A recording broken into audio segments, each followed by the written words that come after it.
Christ. Yeah. Well, they like to, the fans and the the internet people, they like to kind of run with whatever.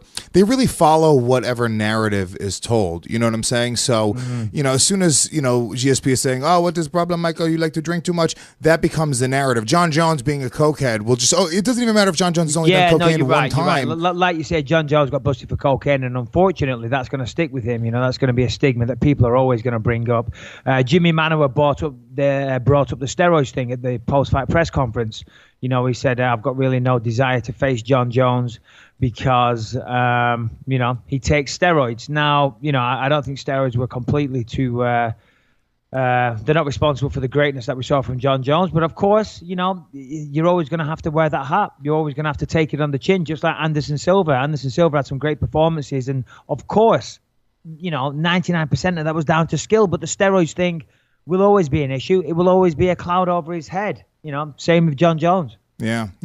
Same thing, obviously, with Vitor, who we spoke about extensively last week. I wanted to do a little side note real quick. Vitor Belfort wants his last fight. He said, and I think he might have been joking, but he said he thinks somebody like CM Punk, I'll pull up the exact quote, but he mentioned CM Punk as being the fight. What do you think of that type of matchup, or do you think that's just kind of crazy?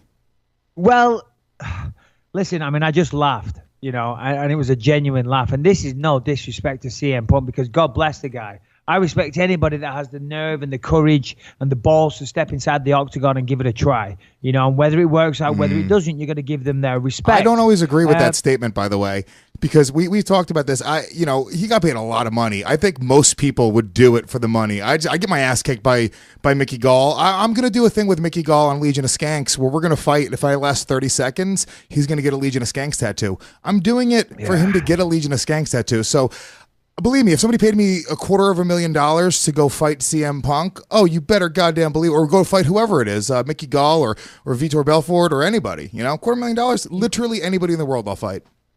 Yeah, but you got to realize as well, I can't believe we're now discussing CM Punk, but CM Punk has a fan base from the wrestling world. So, that was a reason for him getting paid more than what an average level entry-level UFC fighter would do. So there was a reason why he got paid extra money. Anyway, it didn't go well. It was kind of an experiment. He tried for a while. He says he wants to fight again, but whatever. He was beaten by Mickey Gall. Mickey Gall has a very bright future ahead of him. He's a great grappler. He's a great guy. He's a good dude. And, has a bright future. For Vitor Belfort, see, here we go. Now, this is a sign of the pussy that Vitor Belfort is. And this is the sign of a pussy that takes fucking steroids their entire career. If you take steroids, you are a fucking pussy, because you're so mentally weak that you feel that you can't go out there and fight these people on a level playing field because you're going to get your ass kicked. So you worry and you look for shortcuts, and you look how you can cheat, and you think, I'm going to take these steroids and they're going to build my muscle and going to make me recover better and all this type of stuff. And they do give you advantages. They give you physical and psychological advantages. But if you need those advantages, then you are a coward, you're a fucking pussy, and you are a cheat. And the very fact that somebody would take steroids their entire career, then get their ass kicked, right, then call out CM Punk, I'm not surprised, motherfuckers, okay? It's as simple as that. And that just speaks volumes to the character and the level of a man that Vitor Belfort is, okay? I wouldn't fucking piss on him if he was on fire. Well, it's also CM Punk fought at 170 pounds, so would have to, he's fighting a much smaller guy. He said he wants to fight him at 205. Yeah, well, this is the quote. He said it would have to be an interesting fighter, but not a top fighter. I've been fighting good guys before: Dan Henderson, Weidman, Jacare, Gegard Mousasi, and now Kelvin Gastelum. These are all hard fights. So if you can book a smoother fight, quote unquote, what's the name of that guy from WWE? CM Punk would be a good fight. CM Punk, let's get it on. That would be a really good fight. So, it's a little, like I said. See, hold on. I said to you, Lewis, I said, let's not talk about Vitor. We talked about him all last week, and here we are, and I've just given all these shitty websites a real good headline. I wouldn't piss on Vitor Belfort if he was on fire. You're doing it. That's not my fault. Shit on his head, I'll tell you that. Can I let me pull the curtain aside for the fucking fans, because I don't want to be blamed for everything. Michael Bisping gets a breakdown of what we're going to talk about, and he approves it. And this is a quote, right? This is a quote. Michael Bisping says, number 5, which is the Vitor Belfort topic, we can touch on that quickly. Plus, I think I'll think of something. We could have a chat for a while. All right, whatever. Yeah, we could touch on that quickly. So I was just trying to touch on it quickly. I said as an aside note, because I wasn't even done speaking about UFC London, and then you went off. All I got to do is I just got to poke the bear a little bit and mention Vitor Belfort, and you go off on a whole tangent about how you wouldn't piss on him if he was on fire. So you can't blame me for mentioning a big story about him wanting to fight CM Punk.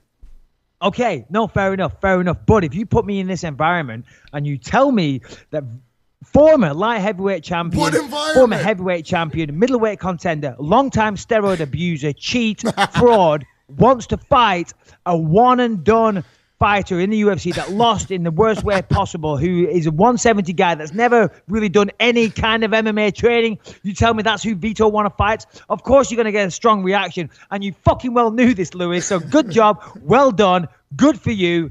Brazil's going to hate me. Yeah, well, what are you going to do? What are you going to do? What are you going to do? Who cares? Anyway, UFC London, those are your fucking people, okay? And I'll be honest with you. I think the London fans seem very appreciative. Every time I watch it on television, every time I watch any of the behind the scenes stuff, they seem great. U.S. fans are really good too, but I feel like we are a little bit we're spoiled. You know what I'm saying? And also, absolutely. There's something about the average American guy that is a mixed martial arts fan. I don't want to shit on them, but a lot of the casual fans are just kind of jerk-offy dudes. Sports fans, forget MMA. Sports fans in general, if you're like just a bro-y fucking college-y dude, that stigma and that the stereotype is you're kind of a douchebag, right? So there's a lot, I think, more of that in America versus overseas, where whether they have a martial artist spirit or just a different attitude toward MMA, it seems like they don't seem as douchey, no? Well, the thing is, I mean, you hit the nail on the head. The American fans are spoiled, but that's not their fault. The UFC is an American company. Zuffa is based in Las Vegas, and they put the fights on all over America. Of course, now they've branched out and it's becoming is a worldwide organization. But, the bread is buttered in America. And if you want to go watch a UFC fight in America, they're on every weekend, and you can probably find one pretty close to you, or you can jump on a flight, do a pretty short plane ride, and you can go watch them nearly every bloody weekend. In the UK, the UK fans are amazing, but it's because the thirst is there for the sport in the UK. People love the sport in the UK. MMA is booming. It's getting huge. It's still nowhere near the levels of what it is in the US, but it's certainly getting mainstream recognition these days. But the thirst is there, and they don't get very many events to go to. We had the one just at the weekend. Prior to that, it was October. Prior to that, it was the year before. Last January with Anderson Silva. So there's been 3 events in about 14 months. Which isn't a lot, and they're at different parts of the country. That's why. A little brag, my last fight with Henderson, the arena sold out in 6 minutes, even at 5 a.m, so the guys are so passionate and they love it. Listen, the British fans, they love combat sports. British heavyweight boxing right now is going through, the heavyweight boxing scene in the UK is the best in the world, bar none. And there's great fights happening all the time. So we love our combat sports. We don't get enough UFC. So when they do, we savor in the moment and we really enjoy it. And you can hear the passion from the fans. Even through the TV, you can hear it. Yeah, there really is something about that. Because in the States, I've been to a few fights here. I've only been overseas in Canada, and that doesn't really count as overseas. But I went to Montreal, and that was a pretty incredible experience. Because it's not overseas. Oh, yeah, I guess that's actually not over a sea. Go fuck yourself. It's literally not over a sea. You could walk from wherever you are in New York to... I don't know, Toronto. It would take a while. It would take a while. Easily walk it. We can easily walk it. It would take days and days. And how long would it take, Shannon? An imaginary line. Look up how long it would take to walk from New York City to Toronto. That would have to be. It would be quite the walk, okay? But either way, I've been in other countries. I've been to Canada, and I went to see, I think maybe twice even, but Montreal was fucking incredible. Those fans are such passionate fans. And I mean, it wasn't even a GSP fight. I think it was a Shogun Lyoto Machida fight that I had watched. Shannon, what's the distance? 147 hours. 147 hours it would take you to walk, Michael Bisping. Well, I mean, what's that? 24, 48. I mean, it's not even 10 days. What's your problem? if we were doing a charity event, you could walk that. You could say we're going to walk from New York to Montreal to Toronto for an event to save someone's life. I'd totally be down. Not bad. Not bad.